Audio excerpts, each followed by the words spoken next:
Bullying was supposed to stop in middle school, but your toxic coworker missed that memo. I'm a criminologist and I study something that most people don't think is a crime: toxic workplaces. If you're dealing with a bully at work right now, you know that they are almost impossible to stop. Everything you try makes it worse. And nothing makes a toxic job more unbearable than a workplace bully, especially when your boss, HR, and everyone around them refuse to do anything about it. It's not because they're untouchable. It's because of a system most people don't even know exists until now. By the end of this video, you are going to know how they get away with it, the 5 tactics to neutralize any workplace bully, and the key mindset shift that will take the target off your back. The first thing you need to know is why bullies at work get away with everything. When you're dealing with a bully at work, it feels like they are unshakable and there is nothing that you can do to stop them. That's because of the toxic tripod. Most people are completely unaware of the toxic tripod, but without knowing it exists or what it is, it's impossible to topple. But once you know the anchors of the toxic tripod, you're going to understand how to use the neutralization tactics correctly to take them down. So what are these anchors? They are the fog, the current, and the soft spot. The fog is the bully's most powerful tool, and it's the one they depend on most. The fog is what they use to confuse the situation at work. Grown-ups know that bullying equals bad, and if it was obvious, there would be consequences. Bullies at work need plausible deniability to get away with it, so they hide their toxicity. That's why they will not overtly bully you, at least when there's witnesses around. Instead, they make passive-aggressive snipes in meetings, so that they can pretend they were just joking if you call them out. More on how to deal with that later. But they don't just use the fog to disguise their bullying. They use it to create a positive perception of themselves. That's why your boss doesn't believe you when you complain, because your bully's such a nice person. Workplace bullies make the people that they are not targeting believe that they are the good guy or lady, so that everyone gives them the benefit of the doubt and refuses to believe you. But the fog alone is not strong enough to protect them. They also need the current. Office bullies wouldn't get away with their toxic behavior if they didn't have power. This is one of the most awful to admit to, and most people blind themselves to it, even though it's right in front of their faces. Bullies shamelessly use toxic office politics to become more powerful than everyone around them. They suck up to the right people, the people who can protect them. And when they do this, it feels like they're indefeatable, but their power tactics are fragile and easy to shatter with the neutralization tactics that I'm going to share with you in this video. But before we get there, you need to know the third anchor, which is the most frustrating because it is truly what enables workplace bullying: the soft spot. Your manager knows exactly what's going on. They're not dumb, even if they pretend to be. But there's a reason why they're not going to do anything about it. They're incompetent. Managing the team bullying at work is hard, but managing you is easy. That's why your boss is going to tell you to figure out how to work with them until you become the bigger problem. Now that you know what the toxic tripod is, you can easily spot which anchors are enabling your toxic coworker. Armed with this information, you are going to use the 5 neutralization tactics to topple the toxic tripod. Think of each of these as a precision strike. By the time that you make all 5, your bully at work will be powerless. Now, each of these neutralization tactics build on each other, so it is crucial that you do not skip any of these.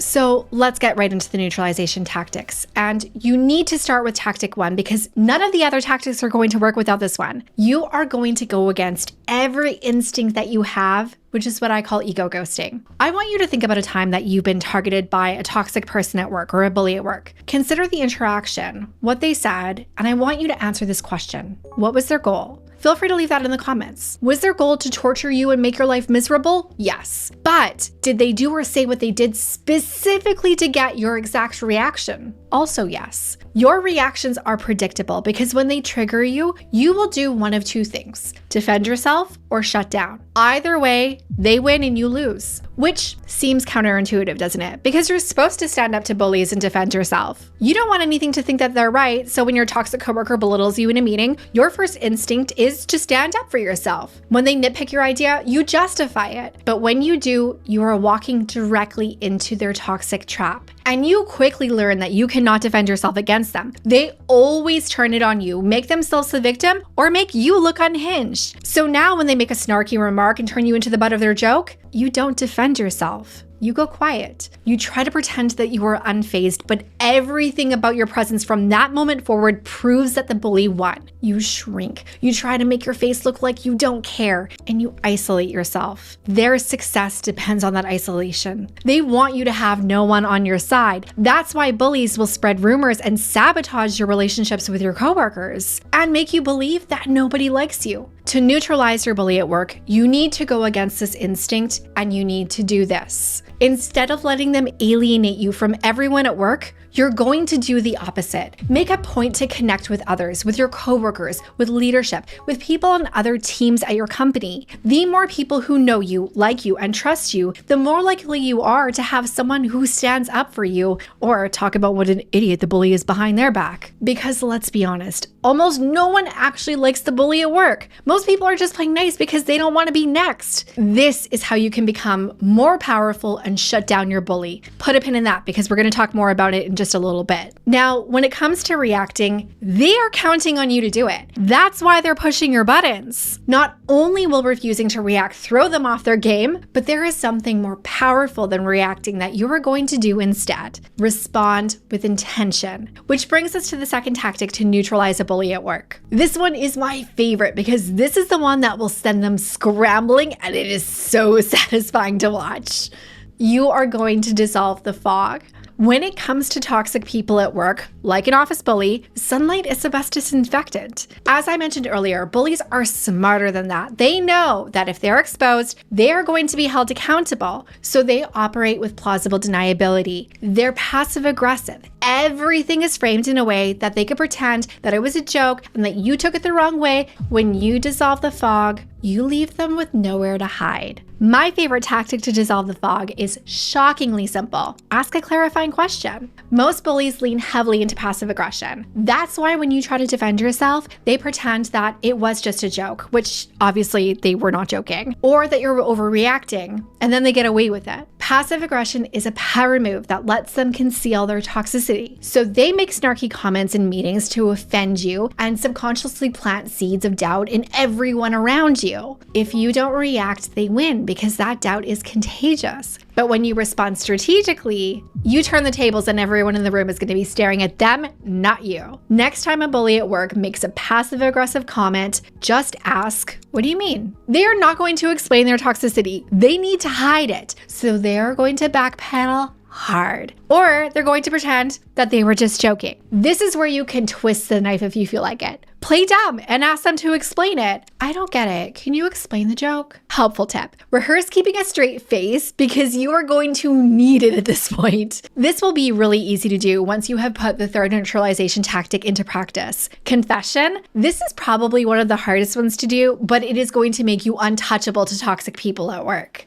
You are going to become the void. Your bully wants a show, and you're not going to give it to them because you are going to become unbothered. At first, you're going to pretend, but over time, you are going to detach and actually be unbothered by them. Here's how you're going to do that. On the surface level, you are going to gray rock your bully at work. You are already cutting off their reactions. Now you're going to become the least interesting toy in the store to play with. When they ask you about your weekend prodding for personal information, you're not going to tell them about it. You're just going to say, "Great." When they're digging for your thoughts on your boss's latest initiative so that they can run to them and tell them all the bad things you just said, "I support it." When they try to undermine your expertise, your abilities, you're just going to laugh like they're joking because they must be if they're in their right mind. Will your blood be boiling on the inside when they do this? Probably. But when you gray rock, you don't let them in on that fact. You don't give them the satisfaction of knowing that they got to you. This tactic starts as a facade, but while you use it, you are going to go deeper. And this is actually what I do with my clients. We find the buttons and we deactivate them. So when your office bully tries to push those buttons, none of them work anymore. Gray rocking becomes your automatic response because you are actually unbothered by anything that they say or do to you. My client Rachel was shocked by how powerful this tactic is. Rachel was dealing with a miserable, toxic bully that was making her life hell. She was anxious every day before work. She was walking on eggshells all day long, trying not to set them off, and she was miserable every night after work. Honestly, I think she doubted her ability to detach the triggers her bully at work loved pushing, but by following my process, she did. When she started being the void to her bully at work, It was a facade. She would text her group chat to rant about what just happened right after. But as she built an emotional firewall, the bully had less pull over her. Eventually, being the void was easy because she didn't give a single F about them. Then she started positioning herself as a hostile target that her bully needed to actively avoid. We'll circle back on becoming a hostile target in Neutralization Tactic 5. Now you're cooking with the first few tactics to topple the toxic tripod. Ego ghosting, dissolving the fog, and the void. You might even feel less bothered by your bully at work already. But they're still affecting you internally, just like Rachel's bully was. But let's be real. You don't actually care about them, like at all. If they quit tomorrow, you would be popping a bottle to celebrate the fact that you never have to see them again in your life. But a bully can do real damage to your reputation at work, which can destroy your career, which is where the fourth neutralization tactic becomes crucial. Now, I promised we would talk more about this one when we talked about isolation, because your bully relies on you not doing this one thing. When you do it, you're going to take their power away. You are going to deploy a visibility shield. This neutralization tactic is incredibly powerful because it flips the toxic tripod on its head. Earlier, we talked about how your instinct in the face of a workplace bully is to isolate. No one's gonna bother you if they don't notice you, am I right? The thing is, when you isolate yourself, you make yourself invisible, and that makes you an easy target. If no one knows you, your bully has free reign to project whatever they want onto you. They can say anything about you and everyone will believe them. They can take credit for your work and blame you for their mistakes because no one knows better. They can make themselves the victim so that no one will protect you. Do you want to know who your bully would never dare mess with? The person who has built up their reputation, relationships, and influence. Because when you have that capital, you have more power than they do. They can try you, but they are going to regret that decision quickly. When you do this well, it creates a network of allies who will defend you when your bully tries to drag your name through the mud in rooms you are not in and take your side by default. There is strength in numbers, and I know what you're thinking. Jennifer, that sounds great, but also it sounds really hard. It's not. I'll share something at the end of this video that is going to make it easy AF for you, even if you're a socially anxious introvert like me. But first, we need to talk about the fifth neutralization tactic. This one is going to come as a big sigh of relief for you, because you will feel the most like yourself when you do this one. Seize higher ground.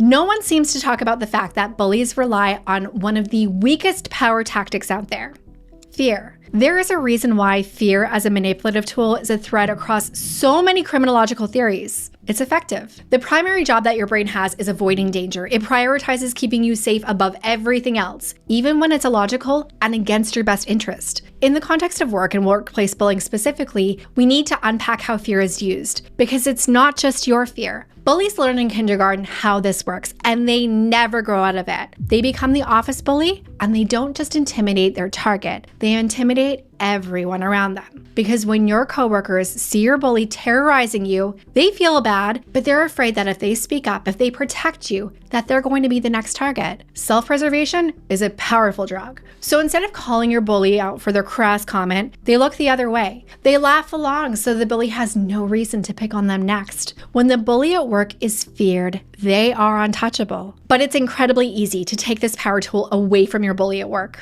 Become a hostile target. Remember earlier when we talked about how bullies depend on you reacting in one of those two very specific ways? That's because those are fear-based reactions, fight or flight reactions. When you intentionally respond differently, everything changes. The biggest mistake that people make is they think that being a hostile target means that you're loud and aggressive, that you defend yourself. You want to know who is loud and aggressive? Yorkies and Chihuahuas. But the big dog? It doesn't bark back, because the big dog doesn't need to prove itself. The hostile target doesn't either, because the hostile target knows how to make themselves an undesirable target for workplace bullies and other toxic people at work. One way to do this is using the neutralization tactics, but the other is to follow my toxic job survival strategy. That's what Rachel did. She used my stay in one framework to protect herself and to become a hostile target. That's how her bully learned the hard way that they needed to leave her alone. And if they tried her again, there was going to be consequences. If you want to use that exact same framework, get the Toxic Job Survival Pack. I created it minute to walk you through my exact process to become a hostile target, to become unbothered by toxic bullies at work, and to ensure that you are not putting yourself at any risk in the process. Either scan the QR code on screen or go to toxicjobsurvival.com to get it today. Now, you have your neutralization tactics, and when you follow them, you have everything that you need to shut down your office bully. But there is a key mindset shift here that you need to make for this to all work. When you make it, winning against bullies becomes easy. Skip it, you're going back to square one no matter how well you implement the neutralization tactics. And this is actually a power tool at work on its own. Trigger warning though, most people can't handle this because it's too true and it will alter your entire identity. And the more visceral your reaction is when I say this, the more you need to hear it.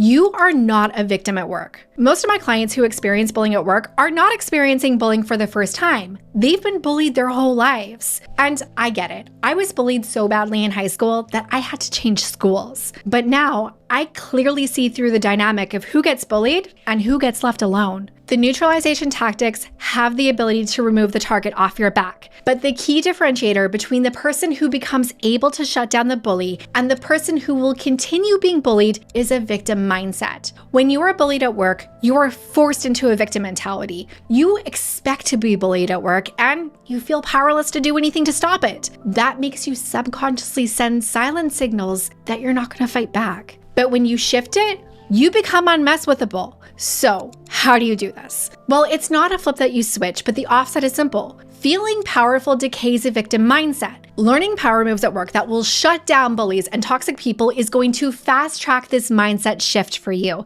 So I want you to go watch this video next where I reveal the power moves that will help you escape your bully's game and start running your own. I'll see you there.